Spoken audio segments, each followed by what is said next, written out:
agência 1032, conta 972, dígito 7, ou do Banco do Brasil, agência 3072, dígito 4, conta 65255, ou ainda agência do Banco do Brasil, ou se preferir, pela PagSeguro.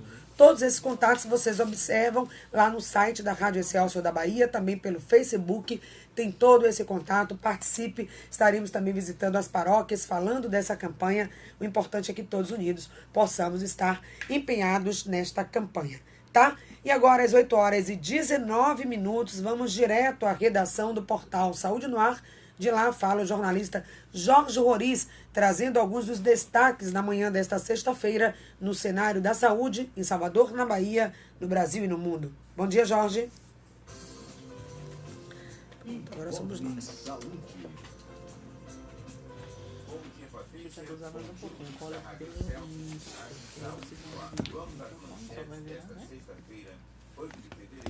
Acho que vamos tirar logo o comercial e a gente já volta direto, né? Cientistas alertam para a urgência de polícia de proteção para polinizadores. Boletim médico indica que Bolsonaro tem pneumonia e médico diz que isso é bem sutil e leve. Em boletim médico divulgado na tarde desta quinta-feira... Professor, tira aqui, professor. Mostra aqui, Paloma. Coloca ele na mesinha. O bonézinho do meu professor. Apresentou episódio de febre Isso aqui tudo aqui? Pode tirar, professor? Você vai precisar de alguma coisa? Não estamos transmitindo ainda não. Tira um pouquinho mais de papel. Quando a pessoa está falando, eu vou anotando. Eu tenho mania de pensar escrevendo. Joviniano Neto, professor, psicoterapeuta. Elisiane Rosa e Danilo Cruz. Professor também? Ele é professor. Será Atualmente está ensinando no ISEL, Instituto de Educação. O marido dela. Eu vi que eu conhecia vocês, eu nunca. Você está lá. É porque tem a faculdade de curso de pós-graduação e tem a escola nada, né? Pós-graduação tem a faculdade. Eu ensino psicologia Que é instituto? de desenvolvimento. Instituto Superior de Educação Ocidente. Estas e outras notícias, acesse o nosso portal www.saudenoar.com. Deixa eu com ela agora, naquela vivência das mulheres. Jorge Roriz, direto da redação de Saúde no Ar. Então, isso aí, Jorge Roriz, obrigado. Ele volta na segunda-feira trazendo outros destaques. E, claro, não podemos deixar de falar sobre essa situação de todas aquelas pessoas que têm o plano de saúde Planserv, que nesse momento o plano está suspenso. Vamos tratar esse assunto aqui. Já estamos buscando a presidência do Sindmed, também do Planserv, para que possa esclarecer essa situação, como é que ficam os usuários desse que é um dos maiores planos de saúde que atende realmente muitas vidas. Esse, sem dúvida, é um dos destaques da saúde nesta sexta-feira. Vamos para o segundo e último bloco comercial e, na sequência, voltaremos aqui pela Rádio Excelsior da Bahia, Rádio Web e também com transmissão ao vivo pelo Facebook. Acesse aí durante o intervalo, @portal Saúde no Ar. Vamos falar sobre os impactos sociais e também psicológicos das vítimas de acidentes como esse que estamos vivenciando em Minas Gerais. Voltamos já.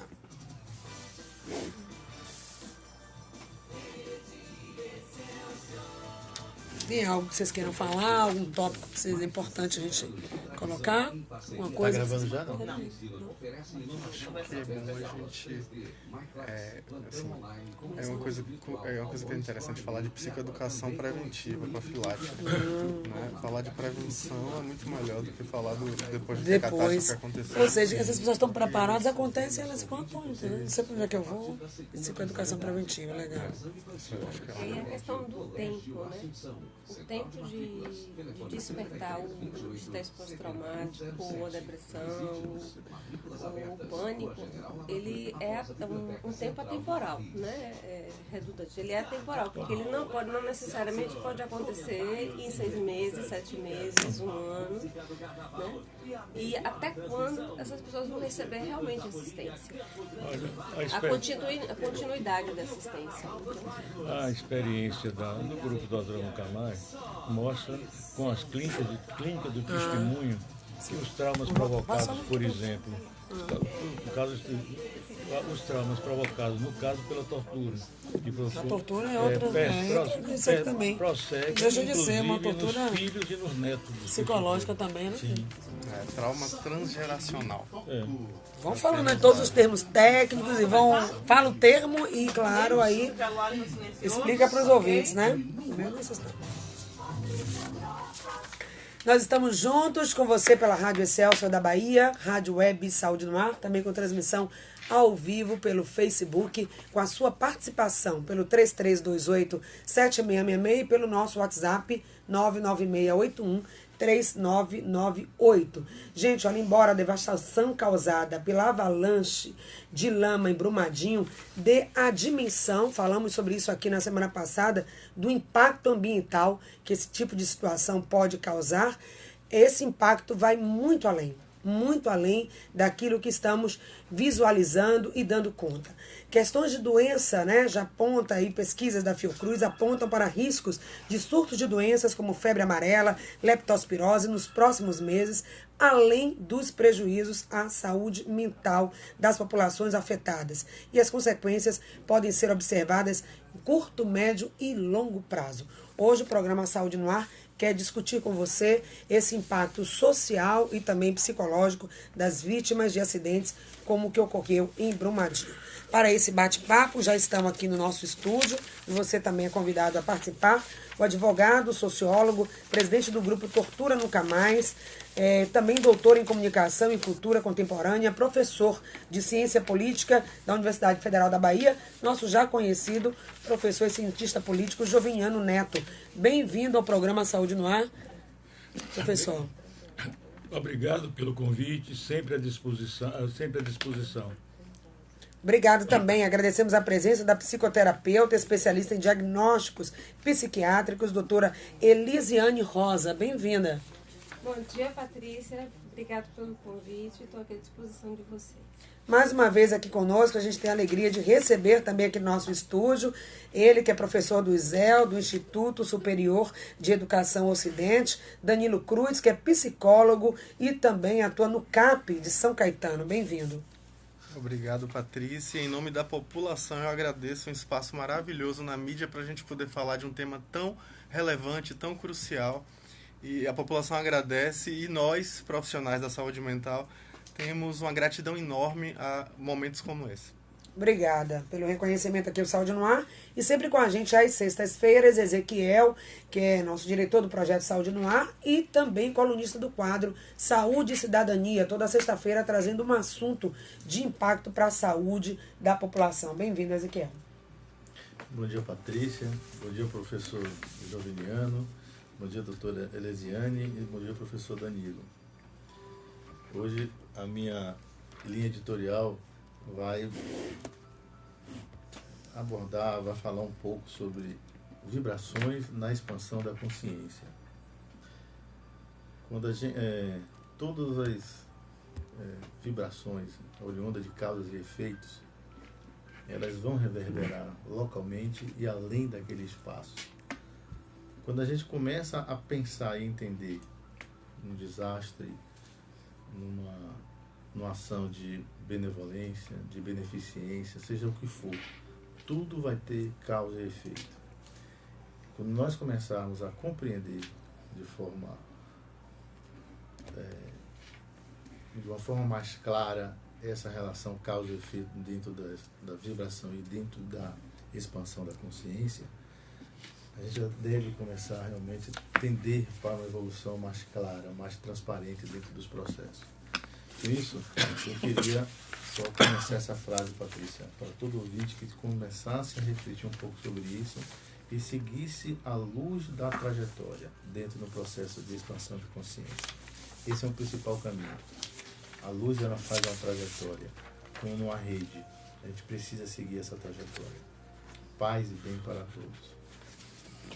Vamos falar sobre isso também, né? Até porque é preciso ter uma educação emocional, psicológica. O Danilo já trazia esse aspecto, preparar as pessoas, já precisam estar preparadas no seu dia a dia para quando situações como essa ocorrerem, elas já estão prontas, preparadas para lidar com isso. Mas antes de tratar desses aspectos psicológicos, era tema debatido aqui pelo Danilo e também pela doutora Lisiane, queria que o professor Joviniano fizesse um panorama para a gente dos impactos, né? Diante da tragédia como Sobradinho, o que vem acontecendo também no Rio de Janeiro, o que eventualmente acontece também aqui na sociedade soteropolitana, baiana.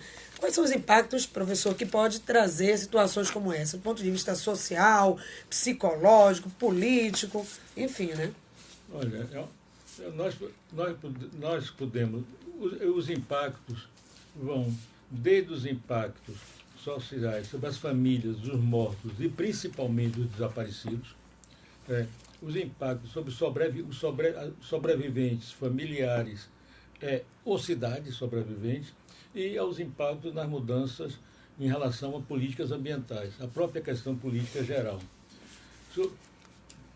Eu posso... Começo pelos impactos. Fica à vontade. Começo pelos impactos sobre casa, família, ou começo pelos impactos políticos gerais? Vamos aos impactos políticos para depois a gente chegar nas questões da família e cair nas questões psicológicas, né? Porque é uma questão bem envolvida, porque é parte da identidade individual e da identidade de um grupo a memória.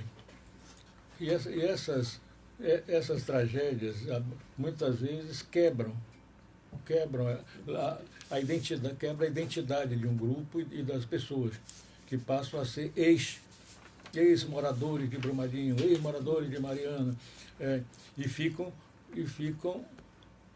voltadas, presas para isso. É um negócio mais complexo, eu voltarei depois, o companheiro que é psicólogo para explicar mais. Em relação às consequências políticas, a primeira consequência foi a crise na imagem e na confiança nas empresas envolvidas.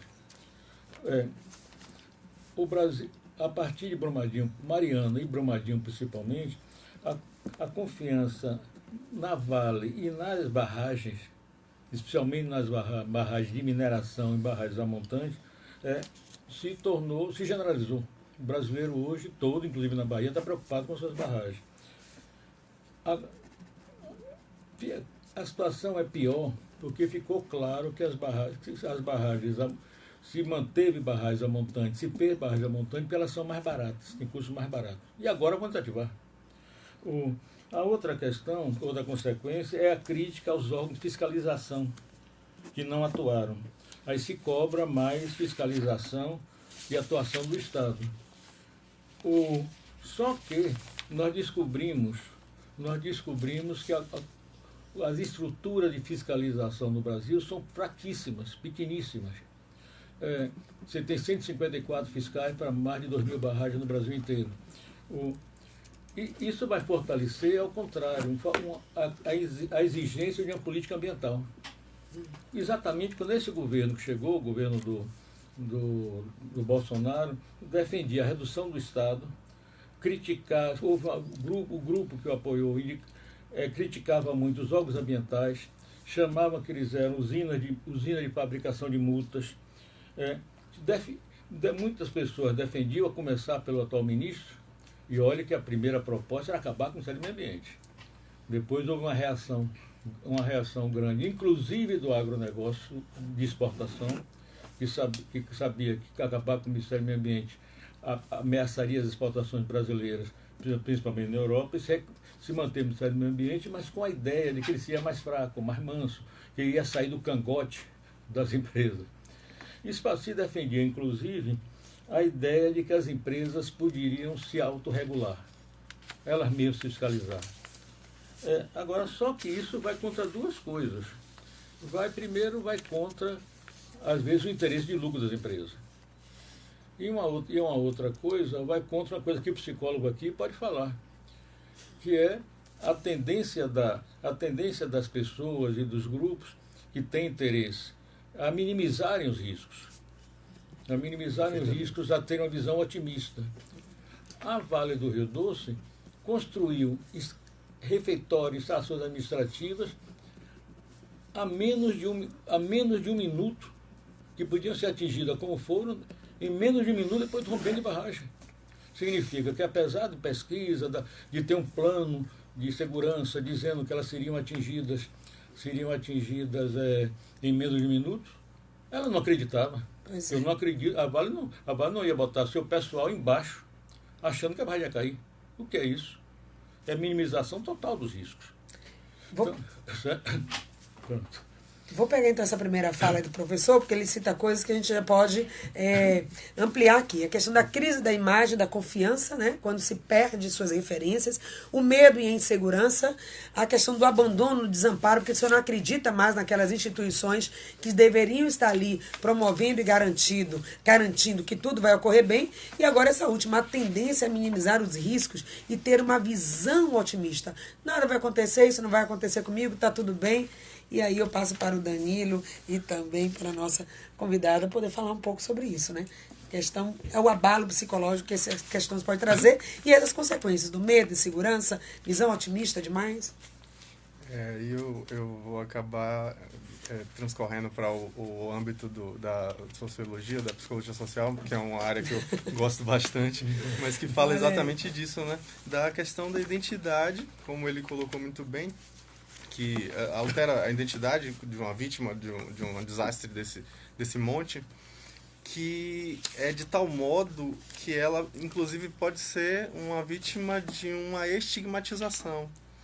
Ela própria pode interpretar aquilo como algo que traz uma nova identidade, dessa vez pejorativa, dessa vez depreciativa para ela.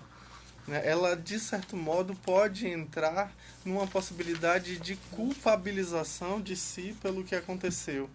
Eu confiei demais, eu fui ingênuo demais, eu achei que não tinha nenhum problema. E nessa ela está se colocando como uma retroalimentadora do processo de sofrimento que ela já tem.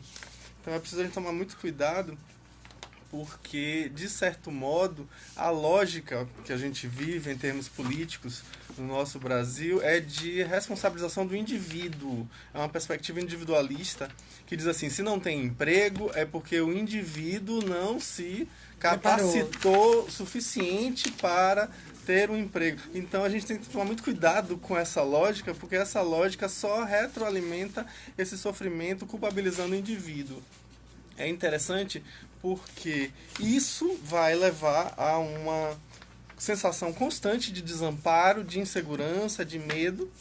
E, infelizmente, a gente vive uma era de gestão de medo. As pessoas lucram bastante com o medo. Exato. As pessoas...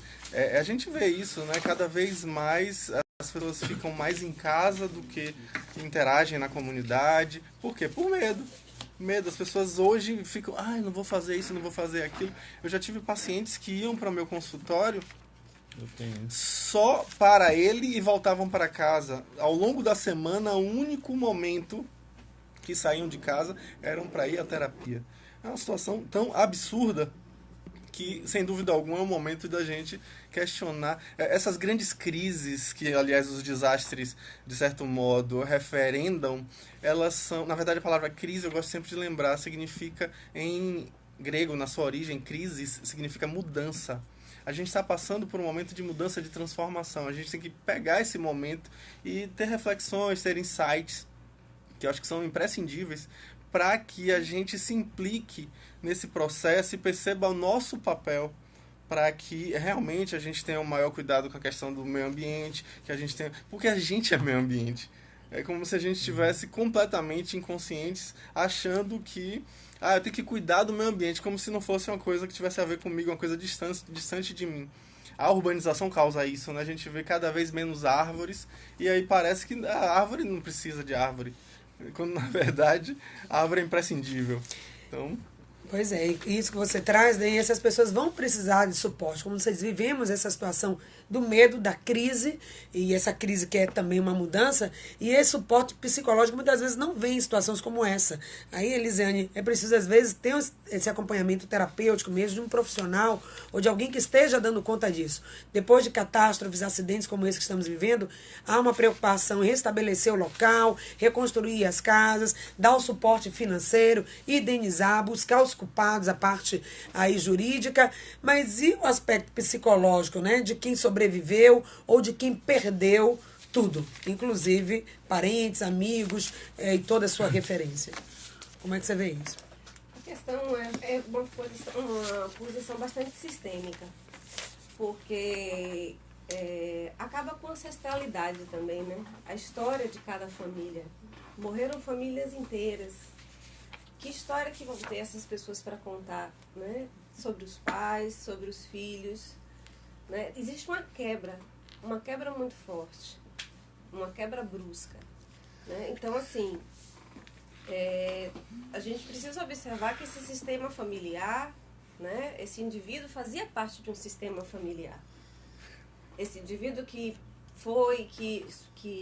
faleceu na catástrofe, ou os indivíduos de uma mesma família que faleceram na catástrofe, eles fazem parte de um sistema familiar. E que história essa família vai ter? Qual é essa ancestralidade, né?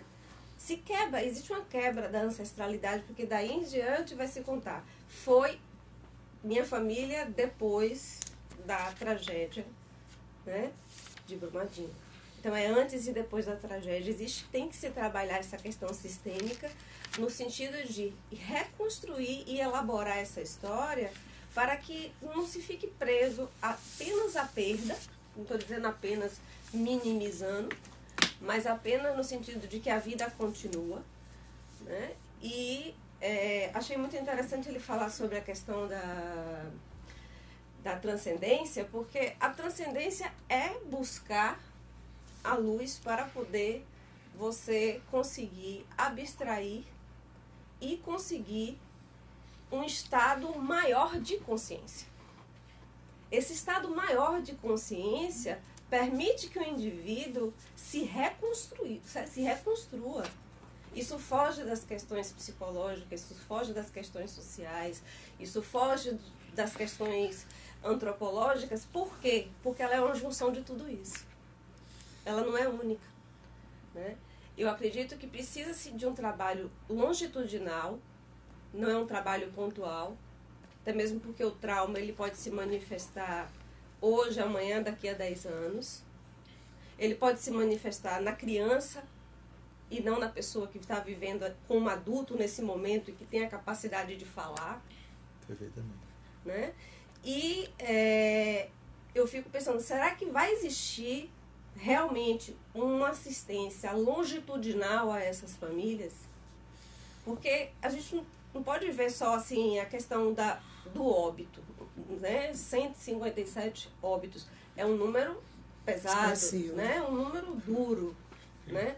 Agora existe um entorno disso de cada família e quantas famílias não se destruíram inteiramente. O professor Juveniano, inclusive, traz alguns tópicos, né, em relação a isso. Obrigada, Elisiane. São 150 e poucos mortos, que eu desejo que aumentem. Porque na medida que o número de mortos aumenta, diminui o número de desaparecidos.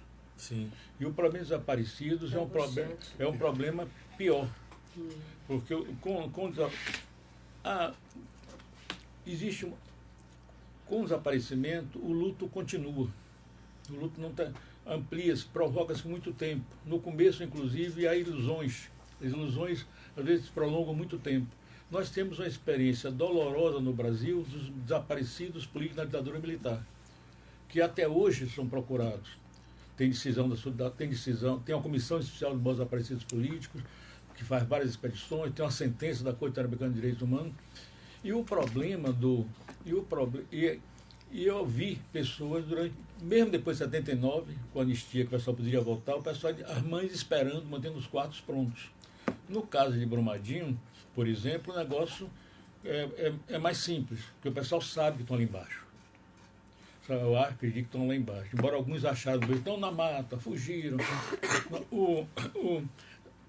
E no próximo ano, de 2020, nós estaremos comemorando 2.500 anos da encenação da tragédia Antígona, de Sófocles, que é exatamente foi o primeiro momento de defesa dos primeiros direitos humanos, que é o direito de enterrar seus mortos.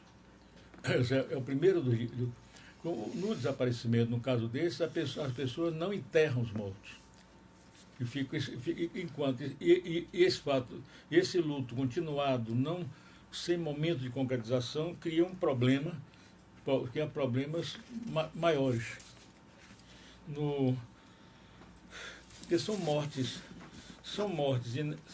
inesperadas, mortes não naturais, difíceis de explicar, e o trauma continua com os filhos e com os netos, e é claro que a partir daí as pessoas começam a procurar explicação e responsável. Bem, eu estou aqui, meu Deus, que felicidade estar do lado dessa mesa, pensa que maravilha. Estou aqui anotando algumas coisas para tentar ver se a gente consegue pescar alguma coisa. Primeiro, eu queria lembrar a mesa e aos ouvintes, o Brasil ele assinou um tratado com a ONU da ODS 2030. O que é isso? Desenvolvimento sustentáveis, ou seja, o mundo inteiro está indo por um caminho de sustentabilidade. E aí a questão ambiental ela é forte. Por que é forte? Porque a sociedade, o mundo inteiro começa a entender, professor, que o ser humano ele é parte desse meio. Você fala perfeitamente, Danilo, é isso mesmo. E quando nós compreendemos o ser humano como trino, corpo, mente e espírito, a gente não pode associar de jeito nenhum causas e efeitos. Então, todos os impactos sociais, econômicos, psicológicos, de qualquer que seja o desastre, eles vão além do espaço-tempo daquele momento. Vejam, por exemplo, as consequências que até hoje as famílias dos judeus sofrem pós-Segunda Guerra Mundial. Vejam o que sofrem as famílias dos japoneses com Hiroshima e Nagasaki. Então, assim, são coisas que a gente leva para a história, e os acidentes nucleares, quando eu falo dessa área de física nuclear, eu entendo um pouco, tudo o que aconteceu com um acidente nuclear serviu para que a sociedade e os órgãos fiscalizadores reavaliassem os seus níveis de segurança. Portanto, quando o professor Juveniano coloca com muita propriedade os efeitos sociopolíticos desse desastre, que coloca, como o senhor colocou, muito assertivo, eu acho que realmente a questão ambiental ela tem que ser olhada de uma forma séria. A questão das empresas tem que ser vista de uma forma para o desenvolvimento de verdade desse país. E esse desenvolvimento tem que ter com um olhar para o futuro. Não pode a gente ter um mindset voltado para o passado, de forma alguma. O lucro ele tem que existir, mas sobretudo ele tem que ter dentro da equação do lucro a humanidade, né? E quando eu falo humanidade é encontrar realmente o humano inserido no meio. É uma visão ecossistêmica no eco no sentido de ecológico também, né? Do sentido enfim. Então essa era a minha colaboração para avaliar. Eu estou observando aqui a mesa e Patrícia está me futucando aqui, bora, passe a palavra, senão você não fala. Não, só para dizer que enquanto nós estamos falando aqui, né, outras situações, infelizmente, acontecem. Nós estamos vivendo, por exemplo, o drama do Rio de Janeiro. 10 pessoas morrem em incêndio, outras pessoas ficaram desalojadas e também mortes causadas pela enchente, né, pela chuva que acontece nesse momento. Ou seja, e como ressignificar tudo isso? O professor Juveniano falou sobre a questão do luto, Danilo. E esse estresse, né, agudo, essa ansiedade, esse medo, esse pavor, que tipo de doença ou de problemas de saúde, agora falando mesmo da questão da saúde mental, isso pode ocasionar? Depois a Elisane também complementa. 3 coisas são bem frequentes nesse tipo de circunstância, né? A primeira se chama reação aguda ao estresse, que o DSM-5 e a CID-10, que são os códigos internacionais de classificação das doenças, eles colocam dessa forma, né? A reação aguda ao estresse é o quê? O fato de que aconteceu algo inesperado, a pessoa tem uma reação que vai em diversos âmbitos, né? No âmbito cognitivo, no âmbito físico, né? Da hipervigilância, da hiperexcitação. Muitas vezes a pessoa tem pesadelos, tem reminiscências, os chamados flashbacks, que fazem com que ela lembre novamente aquela circunstância. Isso vai ter um impacto na sua produtividade, né, na sua vida acadêmica, na sua vida profissional. Isso vai ter um impacto na sua vida social, isolamento, a anedonia, que é a dificuldade de sentir prazer nas pequenas coisas que a gente sentia antes e agora não consegue mais. Então, isso tudo pode levar a um problema comportamental e, muito, muito frequentemente, pode levar à ansiedade e à depressão. Se isso perdura por mais de um mês, a gente passa a chamar isso de transtorno de estresse pós-traumático, que vai durar aí desse primeiro mês após o evento até 2 anos. Isso pode durar. Se dura mais de 2 anos, a gente passa a chamar de modificação permanente da personalidade. Tudo isso em decorrência daquele trauma lá.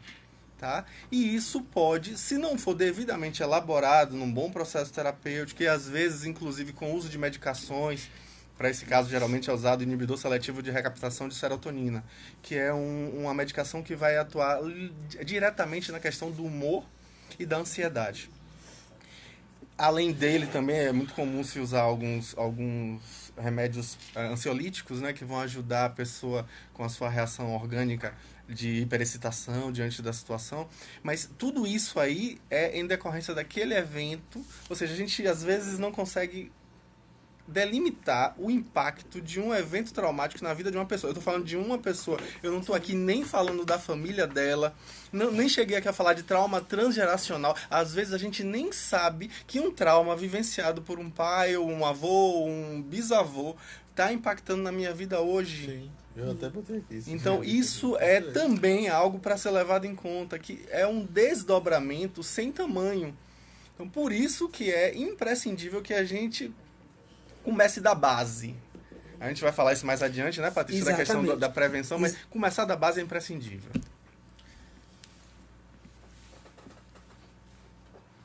Tem a questão do tempo, né, Elisiane, que você falava antes, o tempo de cada um, de se recuperar, de manifestar tudo isso que o Danilo falou, e essa assistência continuada que vai ser importante. Não simplesmente aconteceu, a vida continua, todo mundo volta à sua rotina, e aquilo que aconteceu, inclusive, para a comunidade, do ponto de vista social, o professor também aqui pode falar disso, a sociedade, aquela comunidade que passou por aquilo também vai precisar de um tempo para se recompor. Eu vou trazer um ponto que não está aí, mas assim, sentindo falta das assistentes sociais. Sim.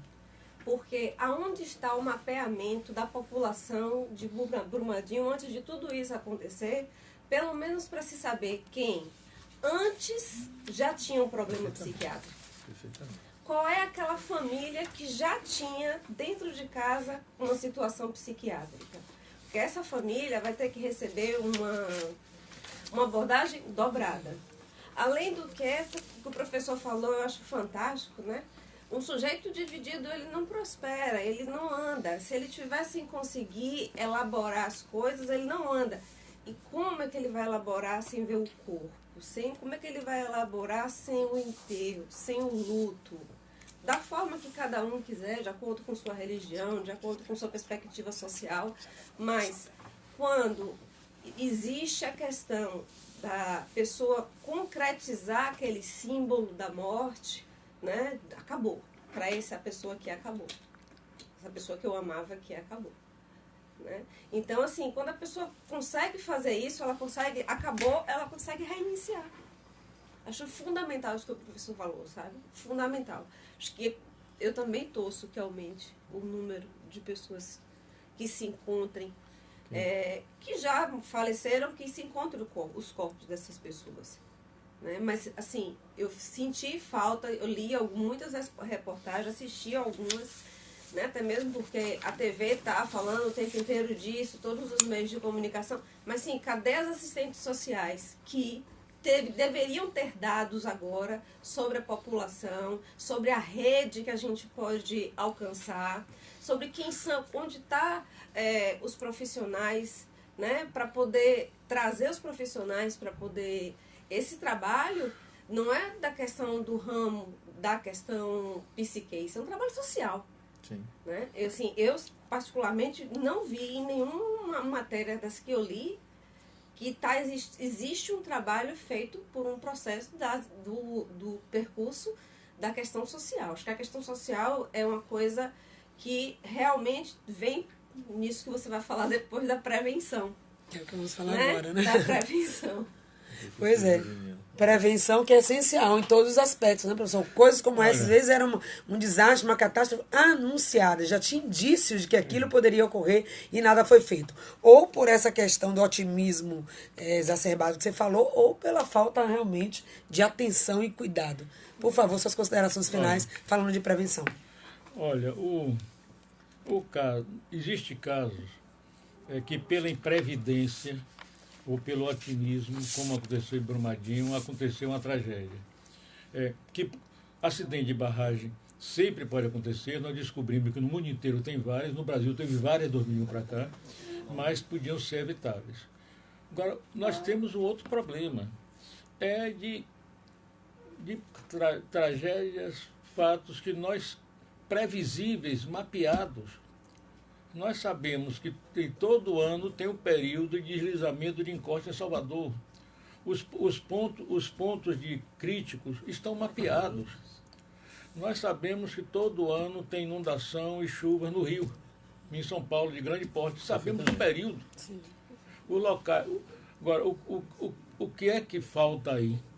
Falta uma política prévia de não só preparar a cidade para receber mais água, mas para remover, relocar dignamente, corretamente, mantendo os laços de vizinhança, de casa, das pessoas.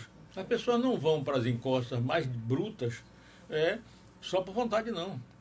É porque são locais mais disponíveis. Você vê em Salvador, cada vez que tem uma chuva maior, o pessoal dizendo, eu não consegui dormir. Isso é com medo. Por que eles estão lá? Você vai tirar pulso? Não dá, não pode. As pessoas têm direito à casa. A casa é mais do que o edifício. A casa envolve o edifício, envolve a vizinhança, o serviço de água, saúde, acesso ao trabalho, acesso ao transporte. As pessoas devem ter, e o pior de tudo é que na nossa sociedade, nossa cultura, a casa é vista como um lugar mais seguro, é um lugar de proteção das pessoas. E nós sabemos e mantemos um monte de pessoas em casas que elas sabem que são inseguras. Não só o edifício, mas a vizinhança, o ambiente, o acesso à falta de água, de luz, de esgoto, muitas vezes. Por quê?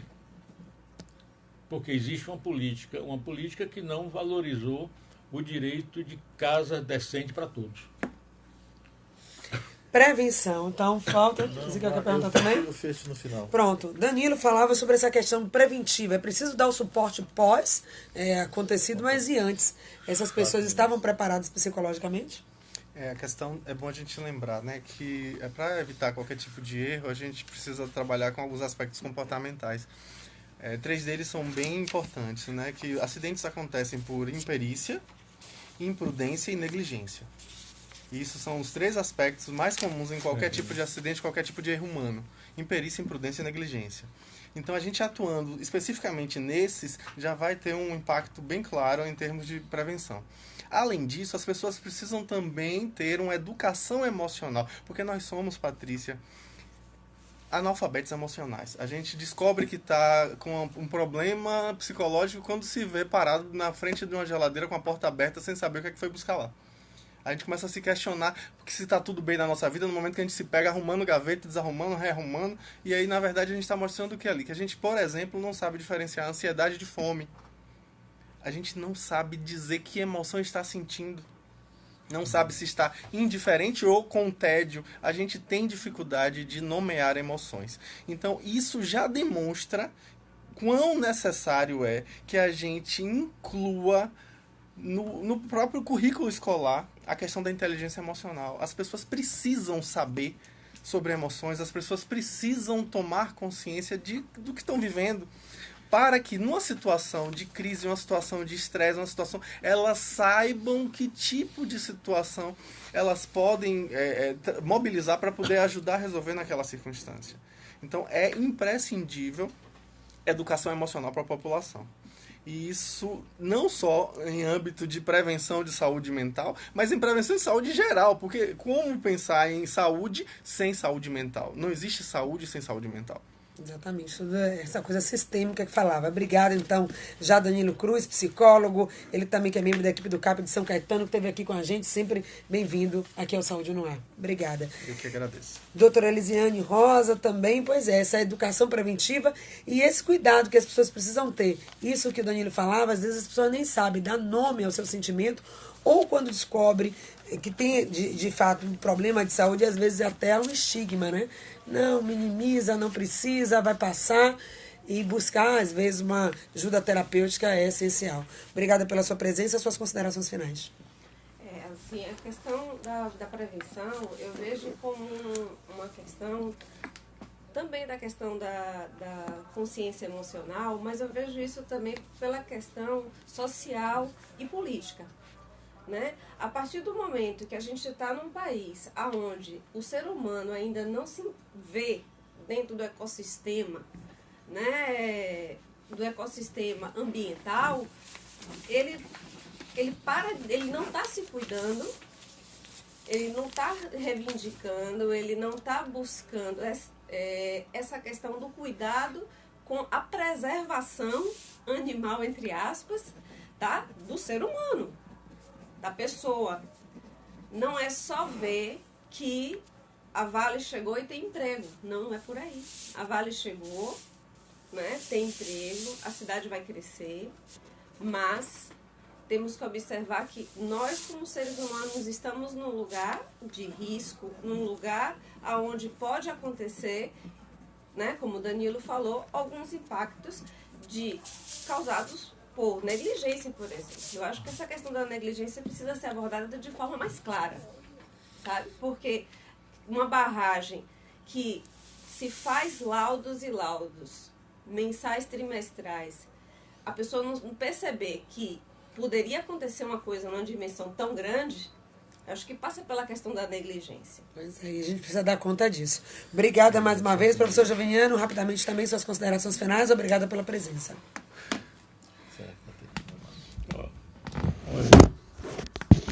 Olha, as tragédias indicam pontos, momentos que garantem uma reflexão muito grande, maior.